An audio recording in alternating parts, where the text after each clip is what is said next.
नमस्कार. आज आपण एका अशा विषयावर बोलणार आहोत जो आपल्या सगळ्यांच्या जगण्याशी कुठेतरी जोडलेला आहे आणि खूप वेळा आपल्याला विचारात पाडतो. विषय आहे चांगुलपणा.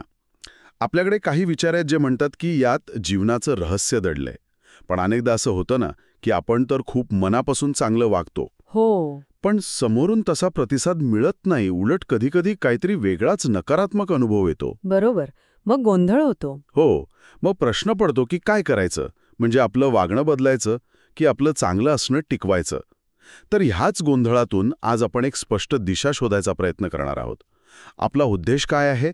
तर ह्या विचारांच्या आधारे हे समजून घेणं की इतरांच्या वागण्याचा आपल्या स्वभावावर, आपल्या चांगुलपणावर का परिणाम होऊ द्यायचा नाही. आणि मुख्य म्हणजे मन कसं शांत ठेवायचं अशा परिस्थितीत. अगदी. चला तर मग या विचारांच्या जरा खोलात जाऊया. बघूया काय अर्थ आहे यातला. पहिला विचार जो येतो ना तो खूप महत्वाचा आहे. चांगुलपणा म्हणजे काही सौदेबाजी नाहीये. बरोबर, व्यवहार नाही येतो. हो, म्हणजे मी तुझ्याशी चांगलं वागलो तर तू पण माझ्याशी तसंच वागलंच पाहिजे. ही अपेक्षाच कदाचित आपल्या त्रासाचं मूळ कारण आहे. अगदी. आपण नकळत एका हिशोबाच्या पातळीवर येतो. म्हणजे मी हे दिलं, आता मला ते परत मिळालंच पाहिजे. बरोबर. देण्या-घेण्याची एक अट असते जणू काही. यावर एक छान उदाहरण पण आहे. एका गावात म्हणे गृहस्थ होते. त्यांचा रोजचा नियम होता, सकाळी फिरायला जाताना रस्त्यातले दगड, काटे असं काही अडचण दिसली की ते उचलून बाजूला टाकायचे. अच्छा. कोणी बघो न बघो त्यांना काही फरक पडायचा नाही. मग एकाने विचारलं त्यांना, अहो काका, रोज तुम्ही हे करता, काय मिळतं तुम्हाला यातून? कोणी दखल घेतं, कौतुक करतं? तर ते गृहस्थ शांतपणे हसले आणि म्हणाले, अरे बाबा, मी हे कोणाच्या कौतुकासाठी नाही करत किंवा काही मिळवण्यासाठी पण नाही. मग कशासाठी? हे मी माझ्या समाधानासाठी करतो. समाधान. हो. रस्त्यातला अडथळा दूर केला की मला बरं वाटतं, समाधान मिळतो. हा माझ्या स्वभावाचा भाग आहे. किती सहजपणे त्यांनी त्या गोष्टीला आंतरिक समाधानाशी जोडलं. अगदी.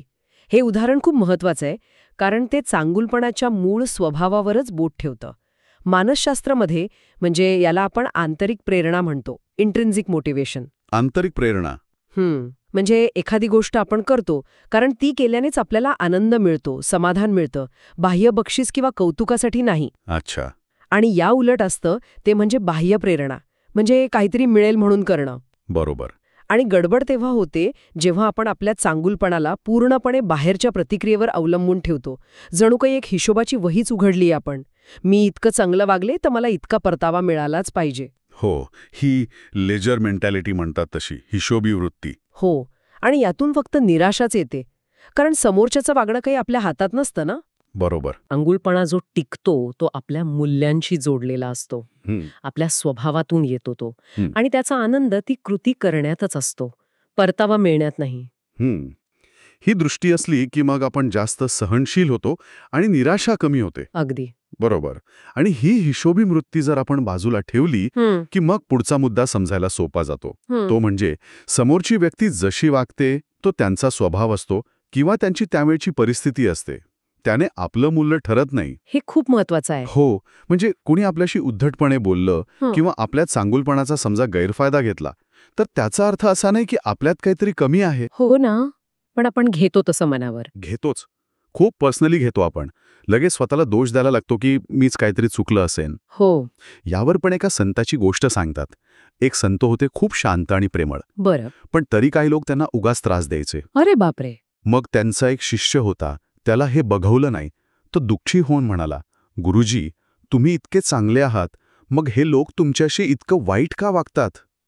साहजिक आहे प्रश्न. संत शांतपणे म्हणाले, बाळा, विचार कर, ज्याच्याजवळ जे असतं तो तेच दुसऱ्याला देऊ शकतो, बरोबर? हो. फुलवाला रस्त्याने चालला तर तो काय वाटेल? फुलच वाटेल.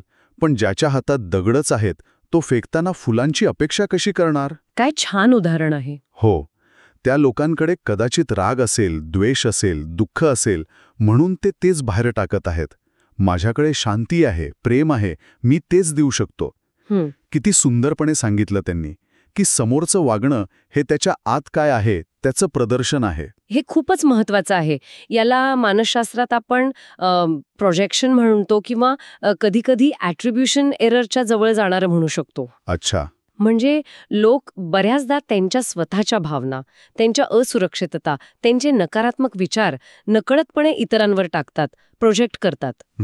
किंवा असं होतं की इतरांच्या वाईट वागण्याला आपण त्यांच्या स्वभावाला दोष देतो, पण स्वतःच्या चुका असल्या की परिस्थितीला जबाबदार धरतो. हो, होतं असं. त्यामुळे महत्वाचं काय आहे की आपण भावनिक सीमा, इमोशनल बाउंड्रीज म्हणतो ना आपण, त्या तयार करायला शिकलं पाहिजे. भावनिक सीमा. म्हणजे समोरच्या व्यक्तीच्या नकारात्मकतेचा परिणाम आपल्या स्वतःच्या मूल्यांकनावर किंवा आपल्या मानसिक शांततेवर होऊ द्यायचा नाही. बरोबर.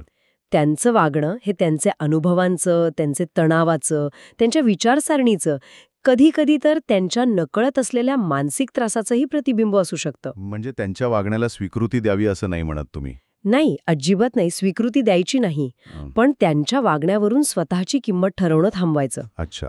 हे जमलं की मग ती स्पष्टता येते की त्यांचं वागणं त्यांचं, माझं वागणं माझं, आणि मग मनस्ताप खूप कमी होतो. म्हणजे समोरच्याच्या वागण्यानं स्वतःला कमी न लेखता या भावनिक सीमा आखणं महत्वाचं आहे. पण मग प्रश्न येतोच की ठीक आहे, मी स्वतःला कमी नाही लेखलं, पण मग प्रतिक्रिया काय द्यायची? हो. म्हणजे नेहमी शांत राहणं म्हणजे अन्याय सहन करणं नाही ना? हां, पण एक महत्वाचा प्रश्न आहे. आणि इथेच मग तिसरा मुद्दा येतो, तो म्हणजे मौनाचं सामर्थ्य. मौन? हो. म्हणजे प्रत्येक वेळी शब्दानेच किंवा कृतीनेच उत्तर देण्याची गरज नसते. कधी कधी शांत राहणं, दुर्लक्ष करणं हेच एक शक्तिशाली उत्तर असू शकतं. पण ही निष्क्रियता नाही का? नाही, ही निष्क्रियता नाही, ही एक जाणीवपूर्वक केलेली निवड असू शकते. याचं पण एक सोपं उदाहरण आहे आरसा. आरसा कसं? आपण आरशासमोर उभे राहून जर खूप ओरडलो, शिव्या दिल्या, तर आरसा काय करेल? तेच परत ऐकू येईल, तेच दिसेल. बरोबर. तो तेच प्रतिबिंब आणि तोच आवाज आपल्याला परत देईल. नकारात्मकतेला नकारात्मकतेनं उत्तर देणं हे अगदी असंच आहे. आपण ती ऊर्जा फक्त वाढवत राहतो.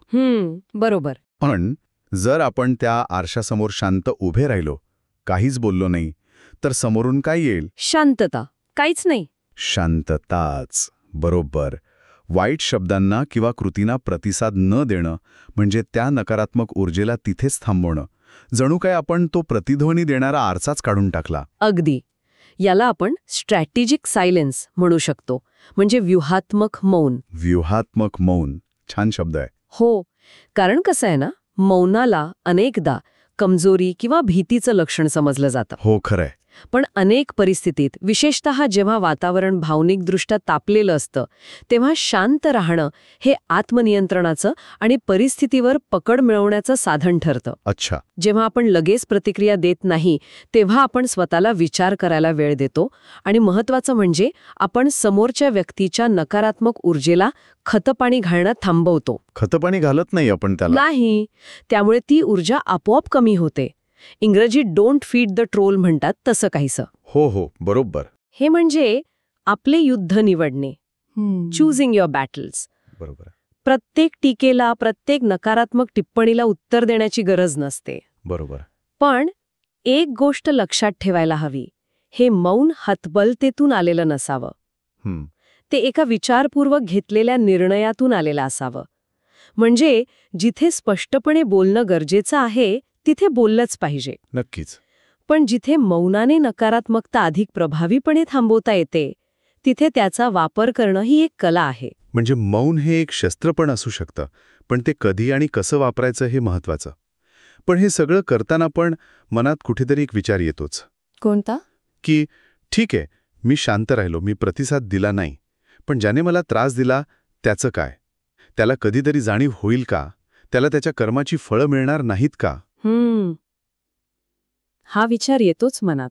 आणि इथेच मग चौथा मुद्दा येतो, जो थोडा धीर देणारा आहे. तो म्हणजे काळावर सोडा, किंवा काही जण म्हणतात देवावर सोडा. अच्छा. याचा अर्थ असा की प्रत्येक कृतीचे परिणाम असतातच, चांगले किंवा वाईट. पण ते परिणाम कधी आणि कसे दिसतील हे आपल्या हातात नसतं. ते निसर्गाच्या किंवा काळाच्या गणितानुसार योग्य वेळी घडतं. हो. आज कोणी आपल्याला विनाकारण त्रास दिला असेल तर त्याचा हिशोब काळ करेल असा एक विश्वास ठेवणं. याचं पण एक नैसर्गिक उदाहरण आहे बी पेरण्याचं. आपण शेतात किंवा कुंडीत एखादं बी पेरतो. काय होतं? दुसऱ्या दिवशी लगेच फळांनी लगडलेलं झाड दिसतं? नाही, वेळ लागतो त्याला. लागतोच. त्याला माती लागते, पाणी, हवा, सूर्यप्रकाश लागतो आणि सगळ्यात महत्त्वाचं म्हणजे वेळ द्यावा लागतो. बरोबर. हळूहळू अंकुर फुटतो, रोप वाढतं, मग झाड बनतं आणि मग त्याला फळं येतात. हो. कर्माचं फळ मिळण्याचं पण काहीसं तसंच आहे. त्याला पण योग्य वेळ यावी लागते. त्यामुळे अधीर होऊन किंवा सुडाची भावना मनात ठेवून काहीच साधत नाही. संयम महत्वाचा इथे. हो. हा विचार अनेक तत्वज्ञानांमध्ये आणि धर्मांमध्ये दिसतोच. याला आपण कर्माचा सिद्धांत म्हणू शकतो किंवा नैसर्गिक न्याय. नैसर्गिक न्याय. हं. याचा एक मोठा मानसशास्त्रीय फायदा पण आहे. तो आपल्याला इतरांच्या कर्माचा हिशोब ठेवण्याच्या ओझातून मुक्त करतो. म्हणजे तू कधी शिक्षा भोगेल याची वाट बघत बसायची गरज नाही. अगदी. जर आपण सतत त्याने माझ्याशी वाईट वागलं, त्याला शिक्षा मिळायलाच हवी, याच विचारात अडकलो, तर आपण आपली मानसिक ऊर्जा आणि शांतता दोन्ही गमावून बसतो. खरंय. त्याऐवजी जे घडायचं ते योग्य वेळी घडेल हा विश्वास ठेवून आपण आपलं लक्ष स्वतःच्या प्रगतीवर, आपल्या चांगुलपणावर, आपल्या कामांवर केंद्रित करू शकतो. याचा अर्थ असा नाही की आपण निष्क्रिय बनावं किंवा अन्याय सहन करावा. जिथे प्रतिकार गरजेचा आहे तिथे तो करायलाच हवा. बरोबर. पण जिथे गोष्टी आपल्या नियंत्रणाबाहेर आहेत तिथे परिस्थितीला स्वीकारून, काळावर विश्वास ठेवून पुढे जाणं हे मानसिक आरोग्यासाठी जास्त चांगलं ठरतं. हो. हा दृष्टिकोन आपल्याला सूड भावनेपासून पण दूर ठेवतो आणि शांतता टिकवायला मदत करतो. अगदी. संयम आणि विश्वास हे 2 शब्द खूप महत्वाचे ठरतात इथे. आणि हा संयम, हा विश्वास टिकवण्यासाठी आणि इतरांच्या नकारात्मकतेमुळे आपला चांगुलपणा कमी होऊ नये म्हणून 5वा आणि शेवटचा मुद्दा खूप प्रेरणा देतो. कोणता आहे तो? तो म्हणजे आपला प्रकाश जपा. आपला प्रकाश म्हणजे आपल्या आत जी काही चांगली ऊर्जा आहे, जी सकारात्मकता आहे, ती टिकवून ठेवा, बाहेर काहीही हो. याचं एक उदाहरण म्हणजे सूर्य. हो. सूर्य रोज सकाळी उगवतो, आपलं काम करतो प्रकाश आणि उष्णता देण्याचं, न चुकता. बरोबर. काही जण त्याचं स्वागत करतात, त्यांना ते ऊन हवं असतं. काही जणांना ते नकोसं वाटतं, ते घरात बसतात किंवा सूर्याला नावं ठेवतात. पण लोकांच्या प्रतिक्रियेनुसार सूर्य कधी आपलं उगवणं थांबवतो का? नाही, कधीच नाही. नाही. तो आपलं काम करतच राहतो. तसंच आपल्या चांगुलपणाचं आहे.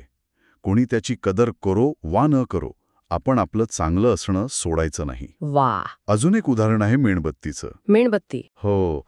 एका अंधाऱ्या खोलीत एक छोटीशी मेणबत्ती पेटवली तरी ती किती प्रकाश देते. हो, नक्कीच. कुणीतरी येईल, फुंकर मानून तिला विझवायचा प्रयत्न करेल, पण ती भिजली तरी काय झालं?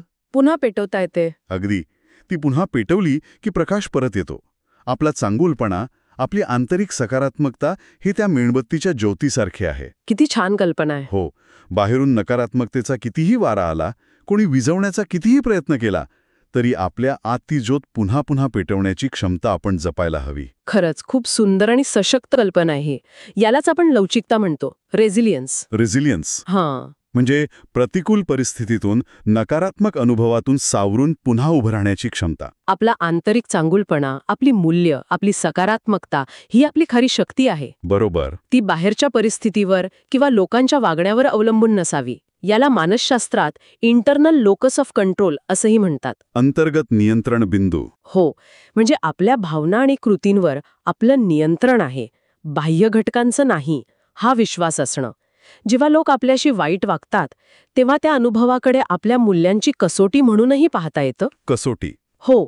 अशा वेळी आपल्या चांगुलपणावर ठाम राहणं हे सोपं नसतं, हे मान्य आहे. नाहीच सोपं. पण स्वतःवर करुणा, सेल्फ कंपॅशन दाखवून, म्हणजे मी माणूस आहे, मला त्रास होतो, पण तरीही मी माझ्या चांगल्या मूल्यांवर टिकून राहण्याचा प्रयत्न करेन, असं म्हणून आपण ती आंतरिक ज्योत जिवंत ठेवू शकतो. आपला प्रकाश जपण्यातच आपलं खरं सामर्थ्य आहे आणि समाधान पण आहे. तर या सगळ्या चर्चेतून 2-3 गोष्टी अगदी स्पष्ट होतात असं मला वाटतं. कोणत्या? पहिली, चांगुलपणा हा काही व्यवहार नाहीये, तो आपल्या आंतरिक समाधानाचा भाग आहे, मूल्यांचा भाग आहे. बरोबर. तो इतरांकडून काहीतरी मिळवण्यासाठी नाही. दुसरी गोष्ट, जेव्हा कोणी नकारात्मक वागतं तेव्हा ते बहुतेक करून त्यांच्या स्वतःच्या आतल्या जगाचं प्रतिबिंब असतं. त्याने आपलं मूल्य ठरत नाही. हो. म्हणून त्या भावनिक सीमा महत्वाच्या. तिसरी गोष्ट म्हणजे प्रत्येक नकारात्मकतेला लगेच प्रतिक्रियेची गरज नसते. विचारपूर्वक वापरलेलं मौन हे पण एक उत्तर असू शकतं. हो. ते शांततेचं आणि नियंत्रणाचं साधन ठरू शकतं. चौथी गोष्ट म्हणजे कर्माचा हिशोब ठेवत बसण्यापेक्षा संयम आणि काळावर विश्वास ठेवून आपल्या मार्गावर चालत राहणं जास्त चांगलं. अगदी.